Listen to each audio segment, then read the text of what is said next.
Hey there, welcome to Yoga Reset. This is Ethan Hill. You are taking the free tutorial in which you're learning Yoga Reset's 3 rules, 5 nervous system hacks. This is the perfect class if you want to reboot your nervous system, if you want to calm your mind or recharge your depleted energy systems, all within a short, contained 30-minute time span. If you're stumbling onto this via YouTube, that's amazing. Thank you for being here. I do recommend you heading to my website. They're going to gain all the context necessary to put this action plan, this practice, into an embodied experience. You can find that linked in the description below. Otherwise, if you're with me, we're on the second video out of 8, and this one is all about what to do with the information that you gathered from your data collection period of meditation. Okay, so we spent 5 minutes in the last video centering ourselves, scanning the body, sensing what was up, what was down, what was left, what was right. What you're going to do with that information, if you were in this category of 1 to 49 on the energy scale. That is, if you were in a valley, you are going to apply the river breath hack. On the opposite spectrum, if you were between 51 and 100, you were what we considered on a peak, and you're going to be following the stream back to neutral.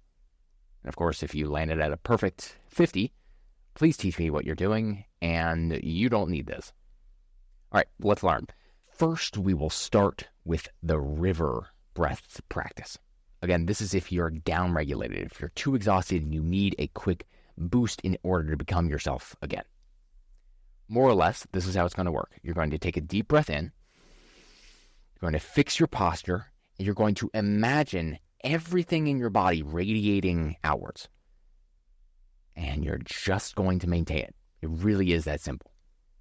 You hold and you hold and you hold until it becomes unbearable, and you let go. Now, yes, it is that simple, but there are some subtleties in order to get this right, in order to be safe. First and foremost, you do not inflate your lungs to the point where they feel like they are going to explode. This is not a game of how much air can I fit in my lungs. And in fact, what happens is it presses into the heart and the entire system gets kind of backlogged, and it's not good for you. Plus, the holding of the breath itself should be done with care, meaning you aren't trying to be a champion, you aren't trying to go above and beyond.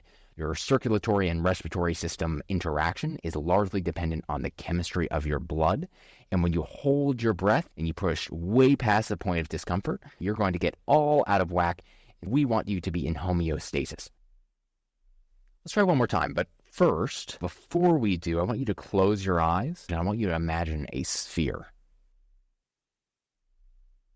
And now I want you to imagine a center point, a little bullseye of that 3-dimensional target. And from that bullseye point, from the center of your sphere, imagine a bunch of arrows, let's say 20 arrows, aimed outwards towards the perimeter, towards the outline or shape of the sphere. It's almost like the arrows want to push out. It's like they want to make that sphere bigger. They can only do so ever so slightly. Good. The analogy here is that each of those spheres is like a cell in your body. You've got trillions of them. And when you inhale, the inhale is the least important part. What's really important is that energy comes into your system, and it's like you have a bunch of arrows pointing outwards towards your skin. And towards the skin, meaning the skin wants to get bigger. The skin is expanding itself. It's making room for energy to come back in. Let's try that together. Exhale. And then inhale completely. Hold the breath at the top and imagine every single part of your body, every angle, all of it is lightly pushing outwards. Driving out with all the arrows, every single finger, parts of your face, your low back, your feet. All of these things are lightly expanding. And as soon as you want to exhale, you do that. And you just go again. Inhale. And you hold and you try to get the arrows into new places. Of course, have your habitual patterns where you typically are good at energizing your body. But much of your system is too downregulated and you don't even know it. About your pelvic floor, What about your eyeballs? What about your liver? Everything is moving out from everything else. Everything wants its own space. If you haven't already, you exhale. That is it for the practice. What we'll be doing is we'll be moving through a number of shapes in our actual class itself. And if you're in a valley, you will choose the river path back to neutral, meaning every single pose that we get in, you focus on the inhale. You focus on this pushing outward effect of the body. All right. What happens if you're on a peak? What happens if you're way too restless? Right, then you're going to follow the stream back to neutral. And surprise, surprise, it's the exact opposite of the river. Okay, so you're going to be focusing on the exhale, and all of those arrows, rather than coming from the inside out, are going to go for the outside in. But, and here's the kicker, you are not going to collapse your posture. This is the most crucial part of being on a peak, is that when you're trying to relax, it's not that you let your entire body deflate entirely.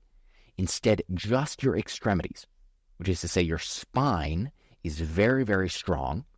But when you exhale everything out, and again, you're not pushing everything out. It's in the same way that you weren't inhaling and trying to pop your lungs. You're not exhaling and trying to raise in your lungs.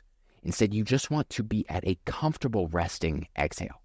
Comfortable resting exhale. Try that with me. Inhale, very naturally. Good. And then exhale. Keep your posture and spine perfect, and just bob at the bottom.